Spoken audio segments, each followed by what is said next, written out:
everyone, I'm Dr. Ahmet Ergin. Today I've got 10 tips to make diabetes fun. No, wait, sorry, manageable. Let's face it, diabetes is no fun at all. It's a bummer. Finding out that you have diabetes is like finding out that your sister-in-law is coming to visit you and then live with you permanently. Doesn't mean you cannot live a mostly normal life, but you're going to have to do a few things differently. I don't understand why I cannot keep my shirt off in my own house, Linda. Here are 10 tips that will help you control your diabetes. Number 1, know your numbers. Your blood sugar numbers are some of the most important numbers that you need to know in your life, on par with your social security number and your online banking PIN. Seriously. You cannot just keep resetting that. You're going to have to write it down somewhere eventually.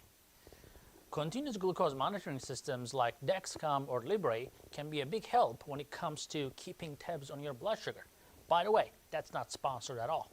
Knowing when it's too high or too low gives you the power to correct your blood sugar quickly. That's kind of how you watch your kids in the store to prevent this from happening.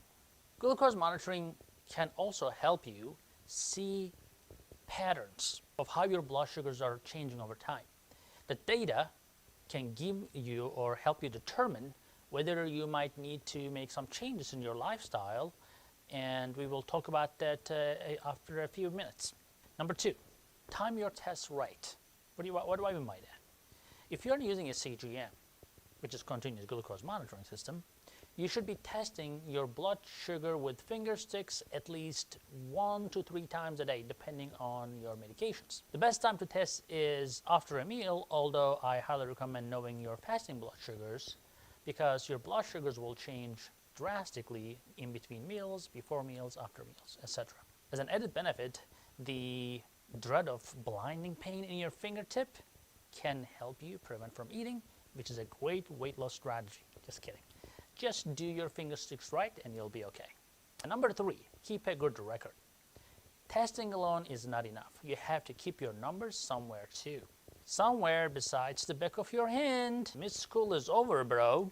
As I mentioned earlier, you want to be able to see the larger patterns that tell a story about your glucose levels. For instance, you might eventually see the evidence that you need to stop going to that half-price margarita night. Although the video of you doing turbo karaoke should have already told you that. Don't be a clown.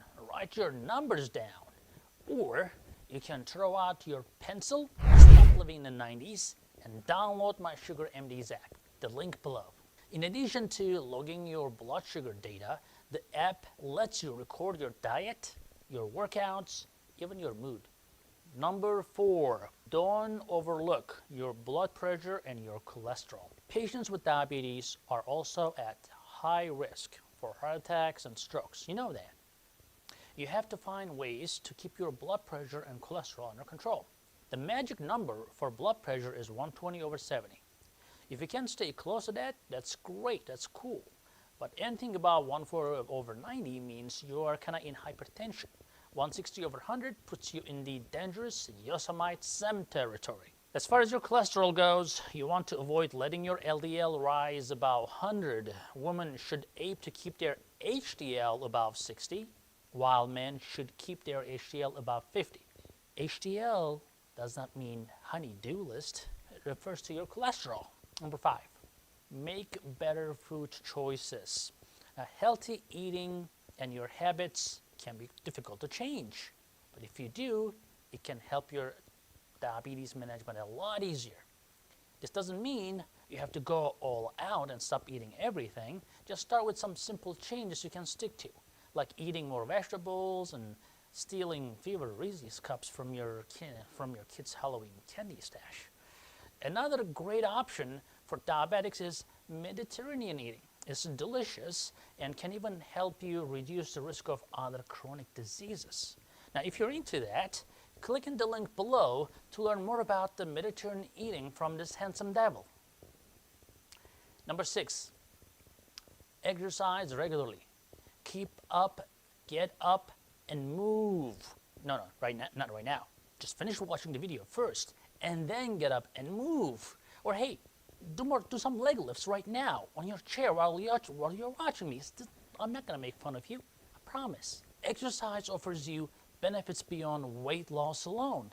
It can help you lower your cholesterol, your blood pressure, while also helping you relax a little bit more easily.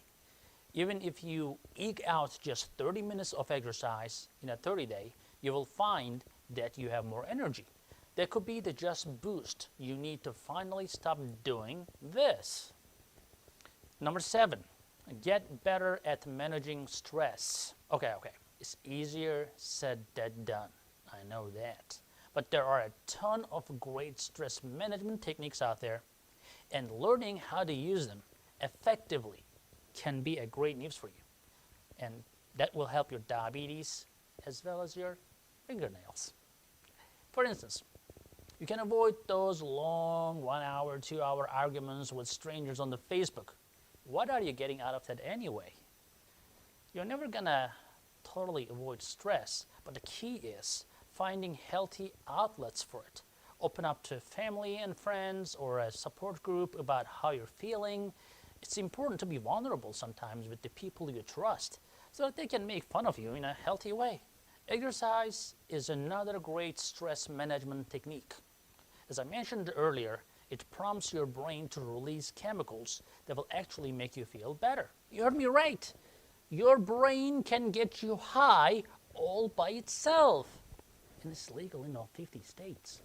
Importance of positive attitude shouldn't go unmentioned either. Focus on what's good in your life more often, and you might find that a lot of your stress will melt away.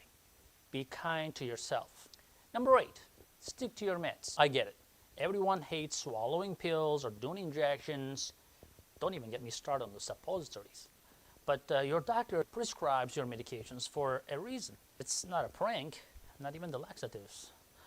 Your diabetes meds in particular are crucial. They can help reduce the risk of a heart attack or a stroke or kidney disease by helping you keep all your numbers under control. Think of them as the 60s elementary school teacher that smacks your sugar with a ruler that gets out of line. This is especially important as you get older. Diabetes is a progressive disease, meaning the longer you have it, the more treatment you will probably need to manage it, much like marriage. Take your prescribed medications consistently for the best results. That brings us to number 9. Schedule your regular checkups. When I see a no-show patient, it upsets me because you're responsible about scheduling your regular medical checkups. More importantly, you have to actually go to that appointment for it to count. So your doctor isn't just some sort of Tinder or internet date you can just blow it off by saying your cat is sick. Look, I get it.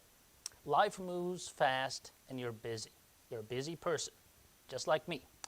When it comes to your health, you have to make time. You only get one body. You cannot just avoid taking care of your body and then just go get another one. That won't happen. When it breaks down, you cannot just replace it like your first car or your first relationship. As a diabetic, you want to see your doctor at least every 3 months at a minimum for things like A1C checks and kidney function tests and so forth. Regular screenings and the lab work will give you a better understanding of how the current state of your health, and it can help you manage your diabetes and maybe even reduce your number of medications. So, wouldn't that be great just to have at least one thing under control in life? Number 10, get a care plan. Work with endocrinologists to identify problems and find solutions. Now, your body, your diabetes are going to change over time. It's called getting older, and it's happening to literally everyone in the world, except Rob Lowe. Aging brings new problems along with it, and it means you will have to constantly find new ways to manage your diabetes. Your endocrinologist is the best person to help you with it. He cannot explain this generation's music to you, but you will have to make peace with that on yourself, on your own. Your care plan should include, number 1, daily blood sugar targets, number 2, your medications, and number 3, why you're taking them, the reasons you're taking them. Number 4, your sick day plan. Number 5, your goals of managing your diabetes. And of course, your healthcare appointments, including your ophthalmologist, podiatrist, and so on. These things will all differ from person to person. Again, that's basically between you and your physician, and that will probably change during your physician visits in time. So there you have it, 10 ways to make living with diabetes suck just a little bit less. Seriously though, living with diabetes doesn't have to be as big of a burden as some people may think. If you find yourself a great endocrinologist and follow these tips, diabetes won't impact your life any more than a slightly annoying coworker. You know what I'm talking about. Thanks for watching, everyone. Thank you. If you like what you just saw, make sure to hit the subscribe button for more great content. Or just don't. I will never know either ways. Bye.